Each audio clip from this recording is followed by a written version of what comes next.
Assalamualaikum warahmatullahi wabarakatuh. Apa kabar anak-anak semua? Semoga kalian sehat selalu ya. Jangan lupa belajar di rumah, jaga kesehatan, makan makanan yang bergizi, dan rajin berolahraga. Nah, hari ini kita bertemu lagi di kelas 5. Hari ini kita akan belajar tentang tema 1, subtema 1, dan pembelajaran kedua. Sebelum kita memulai pelajaran kita hari ini, kita berdoa dulu yuk. Baca doa, mulai. Selesai. Amin. Adapun tujuan pembelajaran kita hari ini adalah tujuan pembelajaran 1. Melalui pengamatan berbagai contoh gambar ilustrasi, siswa dapat menjelaskan ragam gambar ilustrasi. 2. Melalui pengamatan gambar cerita, siswa dapat membuat cerita sesuai gambar secara tepat. 3. Melalui kegiatan membaca teks, siswa dapat mengidentifikasi gerak ikan di air dengan benar. Edo sangat menyukai kelincinya. Selain bulunya tebal, gerakannya juga lincah. Sayuran kesukaan Edo juga sama dengan makanan kelinci, yaitu wortel. Mari kita mengamati gambar cerita. Pak Rudi mengajak Edo ke kandang kelinci miliknya. Kandangnya sangat luas, kelincinya banyak sekali. 2. Pak Rudi dan Edo memberi makan kelinci. Mereka memberi makan wortel. Kelinci sangat suka makan wortel. Semua kelinci berkumpul mendekat pada Edo. 3. Edo senang sekali. Edo tertawa kegirangan melihat tingkah lucu kelinci-kelinci di kandang kelinci milik Pak Rudi. 4. Semakin lama diamati, tingkah lucu kelinci semakin menggemaskan. Edo pun ikut berlarian mengejar kelinci. Sesekali Edo menirukan gerakan lucu kelinci, melompat, berlari, dan berdiri dengan 2 kaki. Setelah mengamati gambar cerita Edo, apa itu gambar cerita? Gambar cerita merupakan gambar atau serangkaian gambar yang mengandung sebuah cerita. Contoh gambar cerita adalah gambar ilustrasi. Gambar ilustrasi merupakan gambar yang mendukung isi sebuah bacaan atau teks.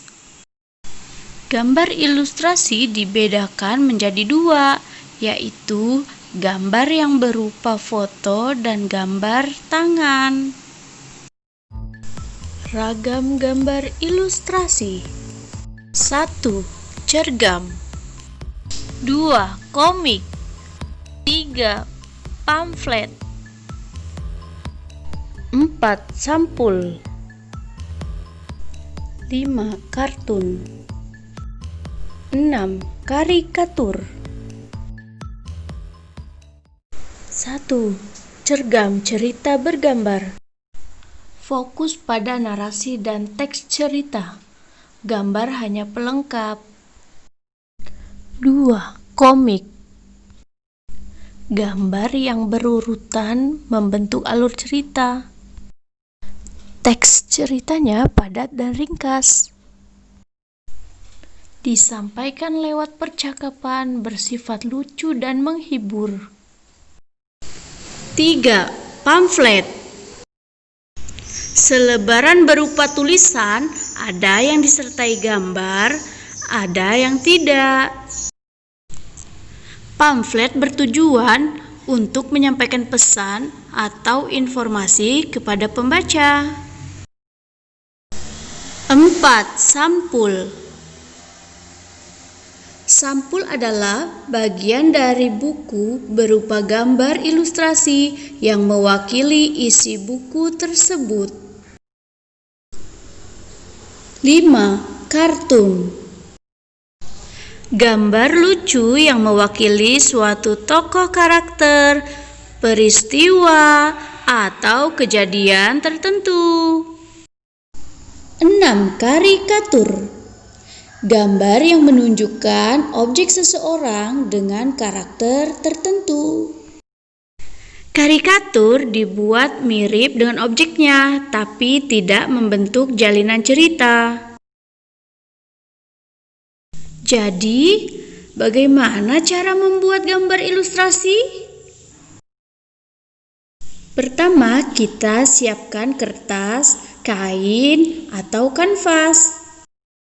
Yang kedua, pewarna. Langkah pembuatan gambar ilustrasi. 1. Menentukan gagasan. Gagasan bersumber dari bacaan. Setelah menentukan gagasan, tentukanlah adegan apa yang akan digambarkan, siapa saja tokohnya, dan bagaimana suasananya. 2. Membuat sketsa. Sketsa adalah rancangan gambar yang dibuat sesuai dengan gagasan. Membuat sketsa harus berhati-hati, perhatikan bagaimana tata letak dan ukuran objek yang digambar. Yang ketiga, pewarnaan. Setelah sketsa selesai dibuat, kamu dapat mewarnainya.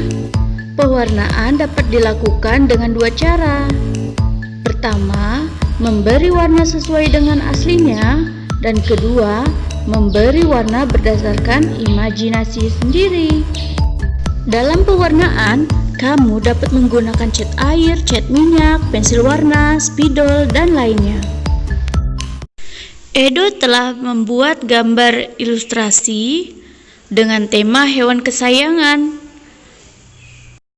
Dia membuat seekor kelinci. Kalian juga dapat membuat gambar ilustrasi seperti pada halaman 11 dengan tema hewan kesayanganku. Kalian kerjakan juga halaman 12. Kalian rangkai gambar ilustrasi tersebut, kemudian kalian buat teks ceritanya. Masih ingatkah kalian cara kelinci bergerak? Ya, kelinci bergerak dengan meloncat menggunakan kaki. Kaki belakang kelinci lebih kuat dan panjang dibandingkan dengan kaki depannya. Ayo kita amati hewan-hewan berikut ini. Yang pertama adalah burung. Burung bergerak dengan sayap dan kakinya. Sayap untuk terbang dan kakinya untuk berjalan. Yang kedua adalah kambing. Kambing mempunyai 2 pasang tungkai kaki, 2 kaki depan dan 2 kaki belakang. Kaki kambing berfungsi untuk berjalan, berlari, dan melompat. Yang ketiga, rusa. Rusa bergerak dengan 4 kakinya yang kurus, namun sangat kuat dan lincah. Yang keempat adalah kucing. Kucing mempunyai 2 pasang tungkai, 2 kaki depan dan 2 kaki belakang, berguna untuk berjalan, berlari, dan melompat.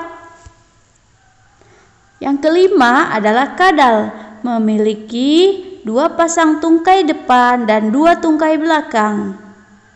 Kadal bergerak secara merayap sebab memiliki kaki-kaki yang pendek. Yang terakhir adalah monyet. Monyet bergerak dengan tangan dan kakinya. Monyet juga memiliki ekor yang kuat untuk bergelantungan di pohon. Coba kalian simak bacaan berikut ini. Gerak ikan dalam air. Ikan memiliki sistem gerak yang unik. Sistem gerak pada ikan berbeda dengan hewan vertebrata yang lain. Hal tersebut dikarenakan habitat ikan adalah di air. Salah satu bentuk tubuh yang paling banyak dimiliki oleh hewan air adalah bentuk rudal. Bentuk tubuh ini memungkinkan ikan meliuk ke kiri dan ke kanan. Bentuk tubuh seperti ini juga berfungsi untuk mengurangi hambatan pada saat bergerak di dalam air. Ekor dan sirip ekor yang lebar berfungsi untuk mendorong gerakan ikan di dalam air. Setelah kalian menyimak bacaan tentang gerak ikan dalam air, temukan ide pokok dan kalimat pengembang dalam setiap paragrafnya ya. Adapun kesimpulan pembelajaran kita hari ini adalah 1. Ragam gambar ilustrasi yaitu cergam, pamflet, sampul, kartun, dan karikatur. Yang kedua, langkah membuat gambar ilustrasi yaitu menentukan gagasan, membuat sketsa, dan pewarnaan. 3. Ikan memiliki gerak yang unik, berbeda dengan hewan vertebrata lain. Demikianlah pembelajaran kita hari ini. Semoga apa yang disampaikan dapat dipahami dengan baik dan semoga bermanfaat untuk kita semua. Nah, apabila dalam penyampaian materi Ibu ada kesalahan, Ibu mohon maaf ya. Akhir kata, wassalamualaikum warahmatullahi wabarakatuh. Jangan lupa like, share, komen, dan subscribe. Bunyikan loncengnya juga agar dapat notifikasi video selanjutnya.